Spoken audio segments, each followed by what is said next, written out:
Clip number 132، اس میں آپ انشاءاللہ قرآن پاک کی سورہ آل عمران کی آیت نمبر 103 سے 104 کی تلاوت، ترجمہ اور تفسیر قرآن صراط الجنان سنیں گے۔ بسم اللہ الرحمن الرحیم۔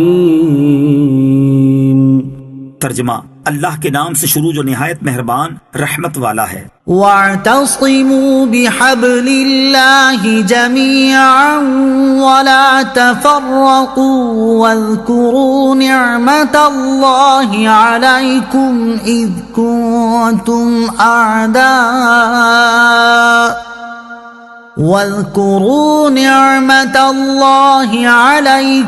إِذْ كُنتُمْ أَعْدَاءً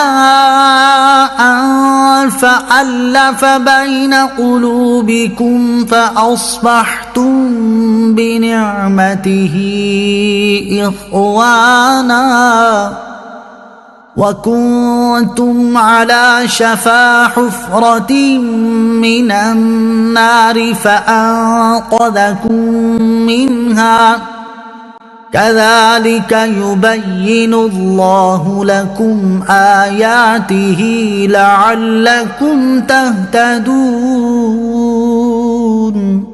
ترجمہ، اور تم سب مل کر اللہ کی رسی کو مضبوطی کے ساتھ تھام لو اور آپس میں تفرقہ مت ڈالو، اور اللہ کا احسان اپنے اوپر یاد کرو۔ جب تم ایک دوسرے کے دشمن تھے تو اس نے تمہارے دلوں میں ملاپ پیدا کر دیا، پس اس کے فضل سے تم آپس میں بھائی بھائی بن گئے، اور تم تو آگ کے گھڑے کے کنارے پر تھے تو اس نے تمہیں اس سے بچا لیا۔ اللہ تم سے یوں ہی اپنی آیتیں بیان فرماتا ہے تاکہ تمہیں ہدایت پا جاؤ۔ وَاعْتَصِمُوا بِحَبْلِ اللَّهِ جَمِيعًا، اور تم سب مل کر اللہ کی رسی کو مضبوطی کے ساتھ تھام لو۔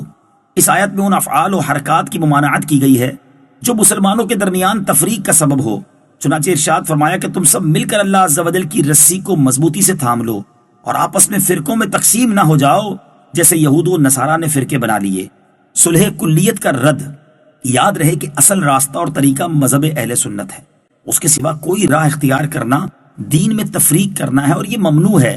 بعض لوگ یہ آیت لے کر اہل سنت سمیت سب کو غلط قرار دیتے ہیں، یہ سراسر غلط ہے۔ حکم یہ ہے کہ جس طریقے پر مسلمان چلتے آ رہے ہیں، جو صحابہ سے جاری ہے اور سنت سے ثابت ہے، اس سے نہ ہٹو۔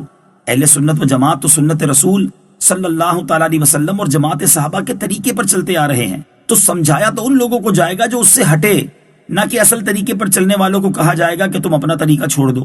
یہ تو ایسے ہی ہے کہ جیسے خاندان اتفاق و اتحاد کے ساتھ صحیح اصولوں پر زندگی گزار رہا ہو، ان میں سے ایک فرد غلط راہ اختیار کر کے انتشار پیدا کرے تو اس جدا ہونے والے کو سمجھایا جائے گا، نہ کہ خاندان والوں کو بھی اتحاد ختم کر کے غلط راہ چلنے کا کہنا شروع کر دیا جائے۔ بعین ہی یہی صورتحال اہل سنت اور دوسرے فرقوں کی ہے۔ اصل حقیقت کو سمجھے بغیر صلح کلیت کی رٹ لگانا اور سب کو ایک ہی لاٹھی سے ہانکنا سراسر جہالت ہے۔ وَاذْكُرُوا نِعْمَةَ اللَّهِ عَلَيْكُمْ، اور اللہ کا احسان اپنے اوپر یاد کرو۔ اس آیت میں فرمایا کہ اللہ تعالیٰ کی نعمتوں کو یاد کرو، جن میں سے ایک نعمت یہ بھی ہے کہ اے مسلمانوں یاد کرو کہ جب تم آپس میں ایک دوسرے کے دشمن تھے اور تمہارے درمیان طویل عرصے کی جنگیں جاری تھی، حتیٰ کہ اوس اور خزرج میں ایک لڑائی 120 سال جاری رہی اور اس کے سبب رات دن قتل و غارت کی گرم بازاری رہتی تھی، لیکن اسلام کی بدولت عداوت و دشمنی دور ہو کر آپس میں دینی محبت پیدا ہوئی، اور نبی کریم علیہ الصلوۃ والسلام کے ذریعے اللہ تعالیٰ نے تمہاری دشمنیاں مٹا دی اور جنگ کی آگ ٹھنڈی کر دی، اور جنگجو قبیلوں میں الفت و محبت کے جذبات پیدا کر دیے۔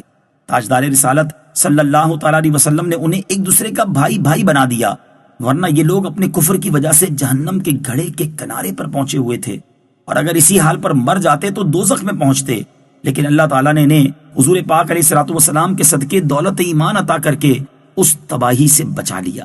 جہنم سے بچنے کا سب سے بڑا وسیلہ، اس سے معلوم ہوا کہ سرکار دو عالم علیہ الصلوۃ والسلام ہمارے لیے دوزخ سے بچنے کا سب سے بڑا وسیلہ ہے۔ چنانچہ حضرت جابر رضی اللہ تعالیٰ عنہ فرماتے ہیں، اور یہ بخاری شریف کی حدیث ہے، کہ کچھ فرشتے حضور اقدس علیہ الصلوۃ والسلام کی بارگاہ میں اس وقت حاضر ہوئے جب آپ علیہ الصلوۃ والسلام سو رہے تھے۔ ان میں سے ایک نے کہا یہ تو سوئے ہوئے ہیں، دوسرے نے کہا ان کی آنکھ سوتی اور دل جاگتا رہتا ہے۔ فرشتوں نے کہا آپ کے ان صاحب کی مثال ہے، لہٰذا وہ مثال بیان کرو۔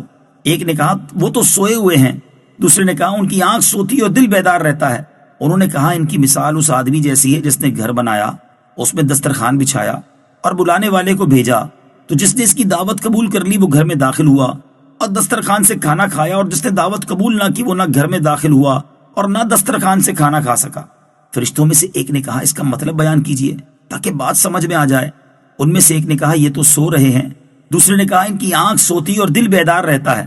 فرشتوں نے کہا گھر سے مراد جنت ہے، اور بلانے والے سے مراد حضرت محمد مصطفیٰ صلی اللہ تعالی علیہ وسلم ہے۔ تو جس نے محمد مصطفیٰ صلی اللہ تعالی علیہ وسلم کی اطاعت کی اس نے اللہ تعالیٰ کی اطاعت کی، اور جس نے ان کی نافرمانی کی اس نے اللہ تعالیٰ کی نافرمانی کی۔ محمد مصطفیٰ صلی اللہ تعالی علیہ وسلم اچھے اور برے لوگوں میں فرق کرنے والے ہیں۔ وَلْتَكُن مِّنكُمْ أُمَّةٌ يَدْعُونَ إِلَى الْخَيْرِ وَيَأْمُرُونَ بِالْمَعْرُوفِ وَيَنْهَوْنَ عَنِ الْمُنكَرِ وَأُولَئِكَ هُمُ الْمُفْلِحُونَ۔ ترجمہ، اور تم میں سے ایک گروہ ایسا ہونا چاہیے جو بھلائی کی طرف بلائیں اور اچھی بات کا حکم دیں اور بری بات سے منع کریں، اور یہی لوگ فلاح پانے والے ہیں۔ وَلْتَكُن مِّنكُمْ أُمَّةٌ يَدْعُونَ إِلَى الْخَيْرِ، اور تم میں سے ایک گروہ ایسا ہونا چاہیے جو بھلائی کی طرف بلائیں۔ آیت مبارکہ میں فرمایا گیا کہ چونکہ یہ تو ممکن نہیں ہے کہ تمام کے تمام مسلمان ایک ہی کام میں لگ جائیں، لیکن اتنا ضرور ہونا چاہیے کہ مسلمانوں کا ایک گروہ ایسا ہو جو لوگوں کو بھلائی کی طرف بلائے، انہیں نیکی کی دعوت دے، اچھی بات کا حکم کرے اور بری بات سے منع کرے۔